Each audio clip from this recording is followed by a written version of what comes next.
a difference a night makes in the UFC. I woke up this morning to all the news, to all the fights that have been set for Miami and the new fights for UFC London next month. Obviously, Leon Edwards is now facing Sean Brady, which I think is a more suitable fight for a main event. You know, I think Jack Della Maddalena is far too exciting to fight someone as boring as Leon Edwards, and Brady versus Edwards could be a fun fight. I think obviously they're trying to get Leon Edwards out the picture and get the younger guys coming up through the welterweight division, the Ian Garys, the Sean Bradys, etc. However, the big news is UFC Miami 314 is set and it looks amazing. It looks absolutely fantastic.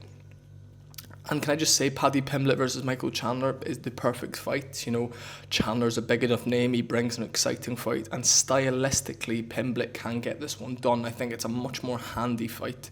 And I think if Chandler does shoot takedowns, Pimblett is bigger, stronger, and will be ready for them. You know, Paddy Pimblett has said he wouldn't like to fight Michael Chandler in the past because he really likes Michael Chandler. However, I think this one will be very respectful. They'll go out there, have a good, fun fight competition-wise, and Paddy Pimblett, I think, will get the job done against Michael Chandler. I think he probably gets him in an arm triangle. I can see Paddy Pimblett by triangle in guard or an arm triangle from half guard on the top. So obviously moving over into side control, getting this one done, I believe, early, first or second round. I think Michael Chandler's past it. I think Michael Chandler is not nearly who he once was. He doesn't take damage nearly as well. He's not as athletic as he once was, not as fast. He's predictable now, and I think he's going to have to come in there with a brand new game plan against Paddy Pimblett to come April time.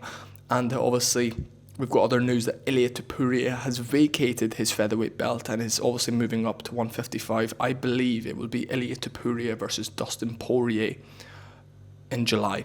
I believe that's what it'll be. Ilia will now go away and put on some size. They're looking for opponents for Dustin Poirier for his final fight, allegedly, of his career, and it will be Ilia Topuria versus Dustin Poirier in my opinion. And I believe, obviously, Dustin Poirier will take that fight no problem.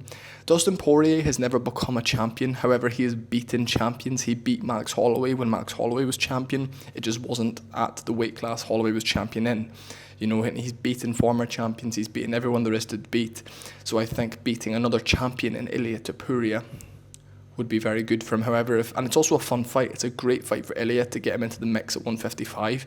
If Ilia goes out there and sleeps Dustin Poirier, Ilia Topuria versus Islam Makhachev in Abu Dhabi, maybe in October, that's fire. Put that on that card.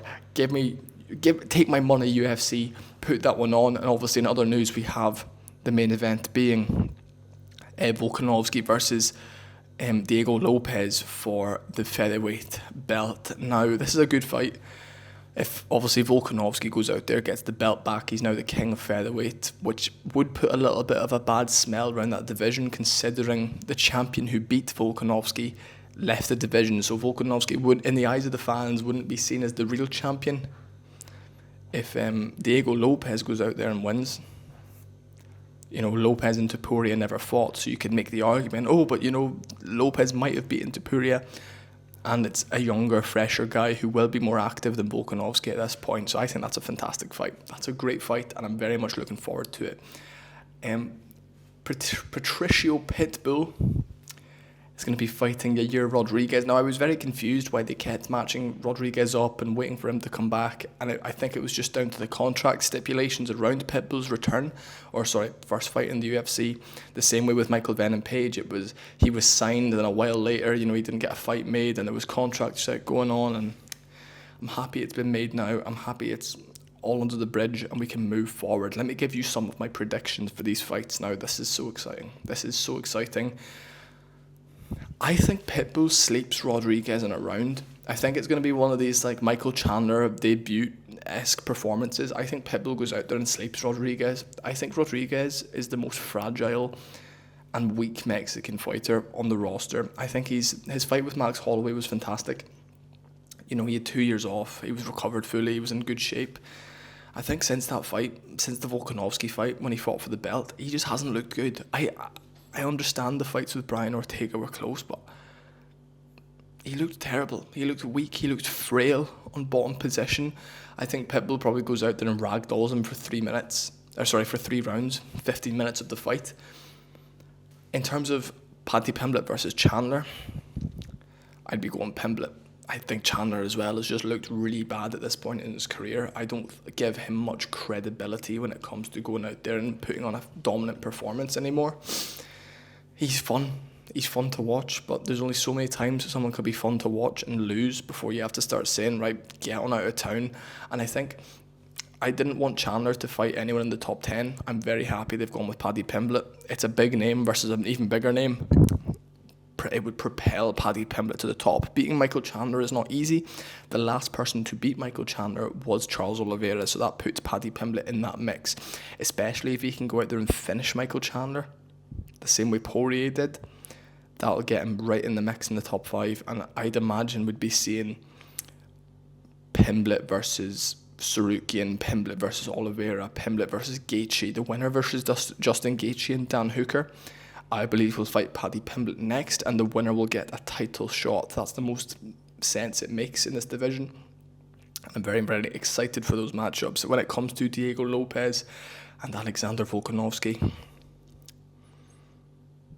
I think Lopez knocks him out. I think Volk will be playing the long game, have his hand up, moving side to side, jabbing away, but come rounds 2, 3 and 4, I think Lopez will be too youthful, too fast, too strong. It's just his time. Volkanovski's time has passed, guys. You have to remember, didn't he defend the belt 5 times at featherweight? Sometimes you just have to sit back and understand that he's an old man now. He's a fragile old man. He looks older physically.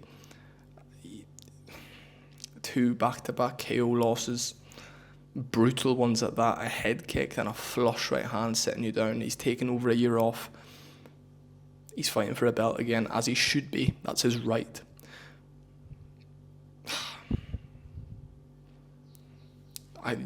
Lopez goes out there and knocks him out clinically knocks him out, I believe. And then when it comes to Leon Edwards versus Sean Brady, I think Sean Brady beats him.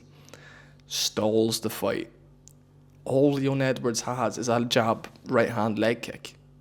And he doesn't throw it very often. All you have to do is put a bit of pressure on him. Attempt takedowns.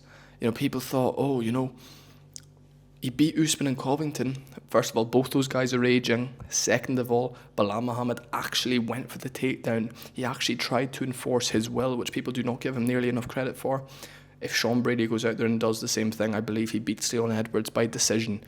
And I believe Leon Edwards will either move up to middleweight, fight Michael Venom Page, or hang up the gloves. It's one of the 3 options for him.